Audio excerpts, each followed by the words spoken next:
Welcome to Bitcoin world media, जहां हम करेंगे क्रिप्टो की बात आपके साथ। नमस्कार। आज ना दुनिया भर में और खासकर अगर हम एशिया की बात करें तो क्रिप्टो को लेकर काफी कुछ चल रहा है। आज हम इसी पर थोड़ी गहराई से बात करेंगे। हाँ बिल्कुल।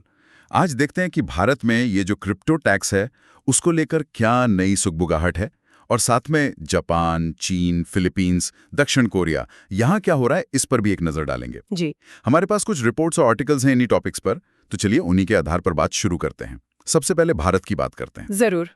देखिए, भारत में जो क्रिप्टो पर टैक्स का सिस्टम है ना, वो दुनिया में मतलब सबसे सख्त माना जाता है। अगर किसी को क्रिप्टो बेचने पर फायदा हुआ, मुनाफा हुआ, तो सीधा सीधा 30% टैक्स।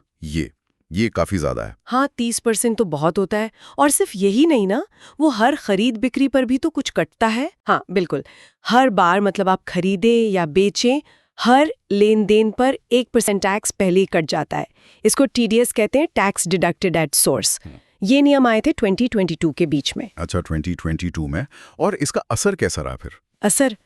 असर तो बहुत ही जबरदस्त हुआ। जो आंकड़े हैं वो बताते हैं कि ये नियम लागू होने के बस कुछ ही महीनों के अंदर भारत के जो बड़े क्रिप्टो एक्सचेंज हैं, जहां लोग खरीदते बेचते हैं, उन पे ट्रेडिंग वॉल्यूम मतलब खरीद फरोख्त, वो 90% से 95% तक गिर गया। 90 से 95%? बाप रे, ये तो मतलब लगभग ठप ही हो गया काम। हाँ, बहुत बड़ी गिरावट थी है।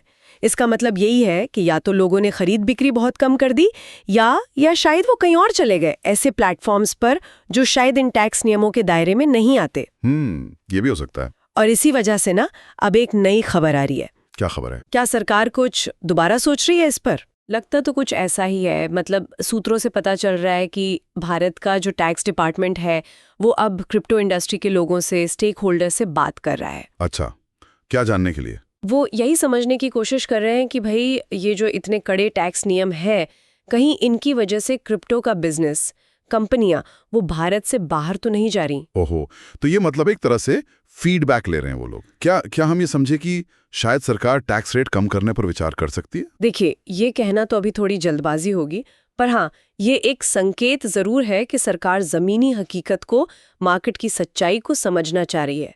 हो सकता है उन्हें लग रहा हो कि इतना सख्त टैक्स लगाने से रेवेन्यू बढ़ने के बजाय शायद नुकसान ही हो रहा है, क्योंकि या तो ट्रेड ही कम हो गया या देश से बाहर चला गया। तो हाँ, इंडस्ट्री के लिए थोड़ी उम्मीद तो जगी है। लेकिन इसमें एक और एंगल भी तो है। भारत का सेंट्रल बैंक RBI, वो तो हमेशा से क्रिप्टो के खिलाफ सा रहा है। उनका क्या स्टैंड है अब? नहीं, बिल्कुल नहीं बदला है। ये बहुत जरूरी बात है। RBI के जो गवर्नर हैं श्री संजय मल्होत्रा, उन्होंने अभी हाल ही में साफ साफ कहा है कि क्रिप्टो को लेकर उनकी जो सोच है, जो उनका स्टैंड है, उसमें कोई बदलाव नहीं आया है। वो अभी भी इसको लेकर काफी, आप कह सकते हैं, शंकित हैं और शायद देश की वित्तीय स्थिरता के लिए इसे खतरा मानते हैं। अच्छा, तो मतलब एक तरफ टैक्स विभाग है जो शायद थोड़ी नरमी के मूड में दिख रहा है, या कम से कम समझने की कोशिश कर रहा है, और दूसरी तरफ RBI है जो बिल्कुल टस से मस नहीं हो रहा है। ये तो बड़ी कंफ्यूजिंग सिचुएशन है। बिल्कुल, ये देखना बहुत दिलचस्प होगा कि आगे होता क्या है। क्या सरकार टैक्स में थोड़ी राहत देकर इंडस्ट्री को देश में रोकने की कोशिश करती हैं, या फिर RBI की जो चिंताएं हैं उनको ज्यादा वजन दिया जाता है? ये भारत में क्रिप्टो के भविष्य के लिए एक बड़ा सवाल बन गया है। सही कहा। चलिए अब भारत से थोड़ा आगे बढ़ते हैं।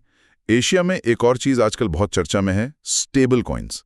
ये स्टेबल कॉइन क्या होता है, पहले जरा आसान शब्दों में ये समझाएंगी? हाँ जरूर। देखिए, बिटकॉइन है, इथीरियम है, ये जो आम क्रिप्टो करेंसी हैं, इनकी कीमत बहुत तेजी से ऊपर नीचे होती है ना?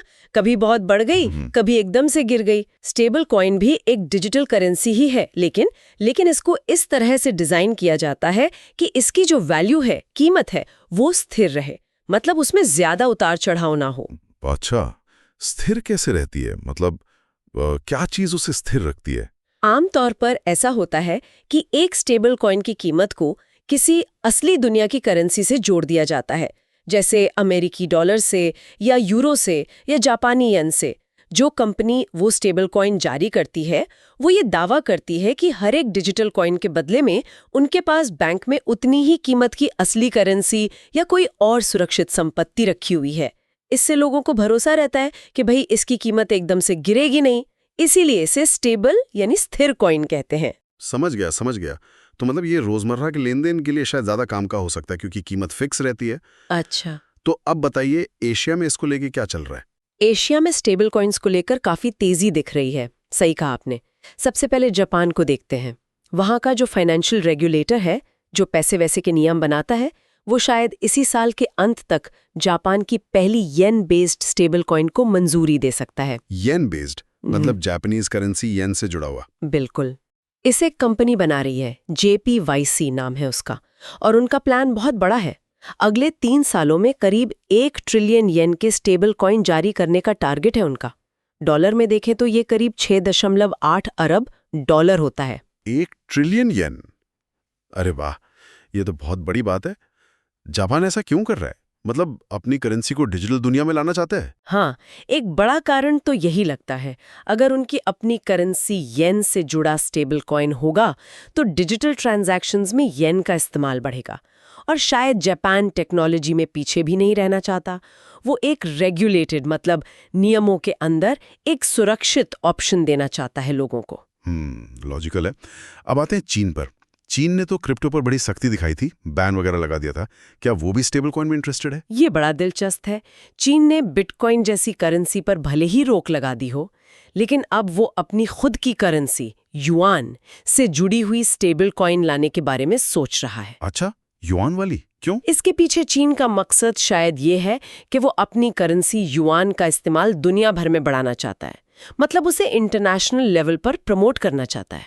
अरे, ये तो बड़ा अजीब है। एक तरफ तो क्रिप्टो बैन कर दिया, दूसरी तरफ अपनी ही करेंसी का डिजिटल वर्जन स्टेबल कॉइन जैसा लाने की सोच रहे हैं। हाँ, ये दिखाता है कि चीन टेक्नोलॉजी को पूरी तरह से नकार नहीं रहा। वो बस उसे अपने कंट्रोल में रखना चाहता है और अपने नेशनल इंटरेस्ट के लिए इस्तेमाल करना चाहता है। वो शायद देख रहा है कि पूरी दुनिया डिजिटल पेमेंट्स की तरफ जा रही है, तो वो इस रेस में पीछे नहीं रहना चाहता। हाँ, लेकिन चीन ने ये भी कहा है कि जो विदेश में बने स्टेबल कॉइन्स हैं, उनको लेकर वो थोड़ा खुलापन तो दिखाएगा, पर उनके प्रचार वगैरह पर कड़ी नजर रखेगा। और हांगकांग का क्या सीन है? वहां तो सुना है काफी एक्शन हो रहा है स्टेबल कॉइन्स को लेके। बिल्कुल, हांगकांग इस मामले में काफी तेजी दिखा रहा है। वहां स्टेबल कॉइन जारी करने के लिए नियम कानून पहले ही बन चुके हैं, और कई कंपनियां, सुनने में आ रहा है कि चीन की बड़ी टेक कंपनियां भी शामिल हो सकती हैं, वो वहां अपनी स्टेबल कॉइन लॉन्च करने की तैयारी में है। हांगकांग एक तरह से कोशिश कर रहा है कि वो स्टेबल कॉइन्स का एक ग्लोबल हब बन जाए। तो क्या इससे अभी जो सिचुएशन है उस पर कोई असर पड़ेगा? अभी तो शायद ज्यादातर स्टेबल कॉइन डॉलर से ही जुड़े हैं ना। हाँ, आपने बिल्कुल सही पॉइंट पकड़ा। अभी स्टेबल कॉइन मार्केट में अमेरिकी डॉलर का ही दबदबा है। दुनिया के करीब 98% स्टेबल कॉइन्स डॉलर बेस्ड ही हैं।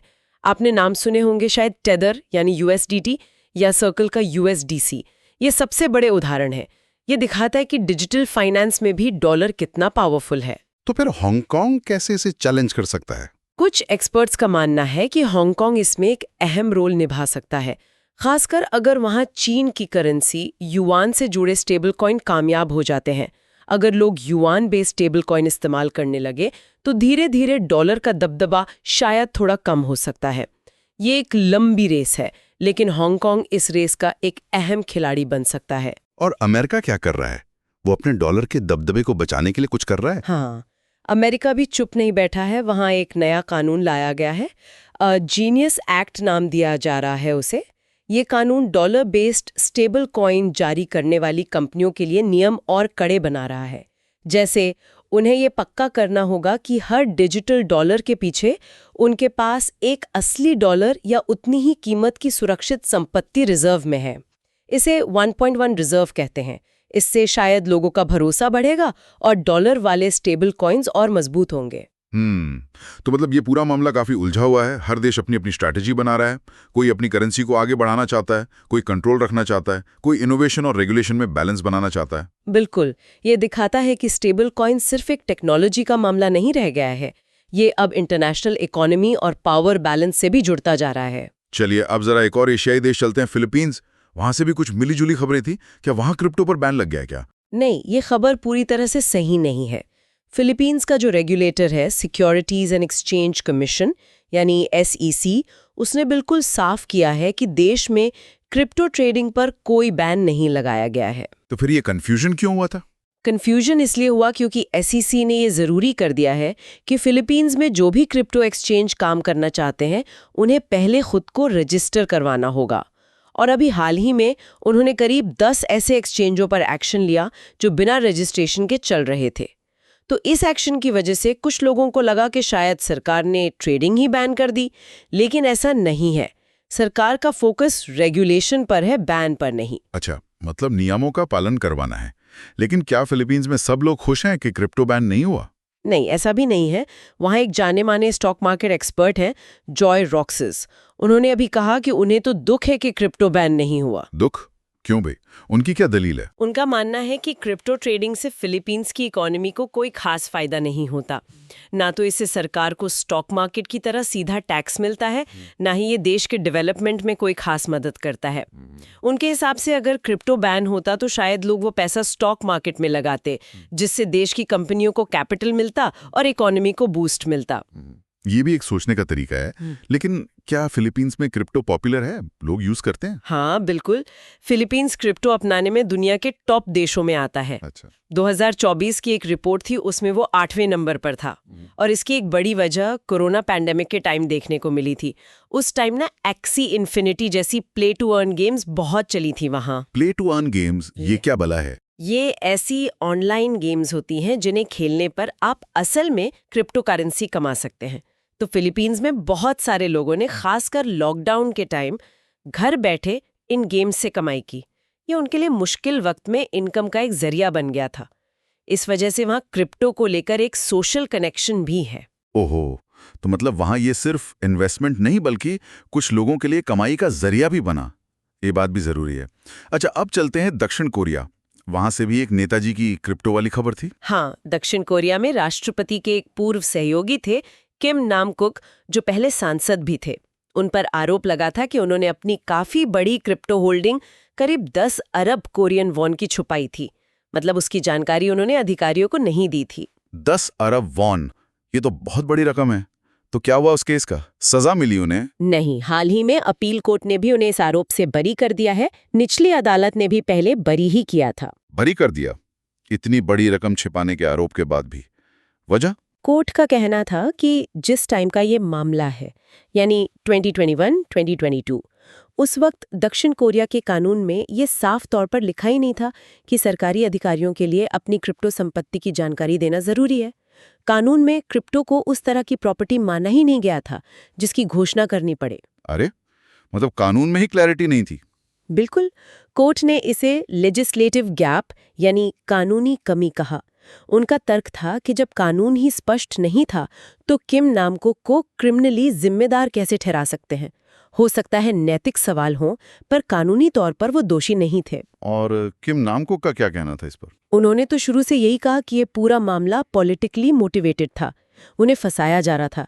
उन्होंने दावा किया कि उनके सारे क्रिप्टो ट्रांजैक्शंस लीगल थे और वेरीफाइड अकाउंट से रजिस्टर्ड एक्सचेंजों पर ही किए गए थे। ये केस भी यही दिखाता है कि कैसे कानून अक्सर नई टेक्नोलॉजी से पीछे रह जाता है ना? जब तक नियम बनते हैं, टेक्नोलॉजी और आगे भाग जाती है। एकदम सही कहा आपने।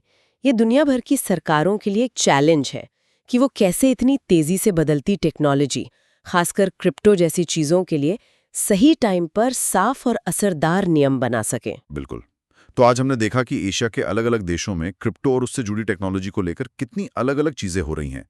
भारत में टैक्स पर फिर से सोचने की बात चल रही है, तो जापान और चीन स्टेबल कॉइन्स के जरिए अपनी करेंसी को डिजिटल वर्ल्ड में लाने की कोशिश में है। फिलीपींस रेगुलेशन पर फोकस कर रहा है, तो दक्षिण कोरिया का मामला हमें कानूनों की स्पष्टता की अहमियत बता रहा है। हाँ, हर देश अपने अपने तरीके से इस नई डिजिटल रियलिटी के साथ एडजस्ट करने की कोशिश कर रहा है। चलिए, अब आज की इस बातचीत से जुड़ा एक सवाल ले लेते हैं। क्वेश्चन: स्टेबल कॉइन का मतलब क्या है और ये आम क्रिप्टो करेंसी से कैसे अलग है? आंसर: जवाब, देखिए, स्टेबल कॉइन भी एक तरह की डिजिटल मुद्रा यानी डिजिटल करेंसी ही है, लेकिन फर्क यह है कि इसकी कीमत को किसी असली दुनिया की चीज से, ज्यादातर किसी देश की सरकारी करेंसी जैसे डॉलर, रुपया या येन से जोड़ दिया जाता है। ऐसा इसलिए करते हैं ताकि इसकी कीमत लगभग फिक्स रहे, उसमें ज्यादा उतार चढ़ाव न आए। जबकि बिटकॉइन या दूसरी आम क्रिप्टो करेंसी की कीमत बहुत तेजी से ऊपर नीचे हो सकती है।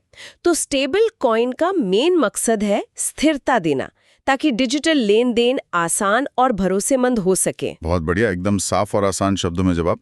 तो आज की चर्चा को समेटते हुए ये तो साफ है कि एशिया में क्रिप्टो और डिजिटल करेंसी का भविष्य अभी लिखा जा रहा है और अलग-अलग देश इसे अलग-अलग दिशाओं में ले जा रहे हैं। जी हाँ, और ये देखना बहुत अहम होगा कि ये अलग-अलग रास्ते आगे जाकर कहीं मिलते हैं या हमेशा अलग-अलग ही चलते रहेंगे। और यहीं से आज का हमारा सोचने वाला सवाल भी आता है। आज हमने देखा कि कई देश अपनी खुद की करेंसी से जुड़े स्टेबल कॉइन्स लाने की सोच रहे हैं या ला रहे हैं। तो सोचने वाली बात यह है कि अगर हर बड़े देश की अपनी डिजिटल मुद्रा या स्टेबल कॉइन आ जाती है, तो क्या भविष्य में पैसों के लेन देन का मतलब ट्रांजैक्शन का तरीका पूरी तरह बदल जाएगा? क्या इससे डॉलर जैसी जो बड़ी ग्लोबल करेंसीज हैं उनका दबदबा कम होगा, या फिर ये एक नई तरह की डिजिटल रेस को जन्म देगा? इस पर जरूर सोचिएगा। डेली न्यूज की जानकारी के लिए हमारे चैनल को सब्सक्राइब कर लें। जल्द ही मिलते हैं एक नए टॉपिक के साथ। धन्यवाद।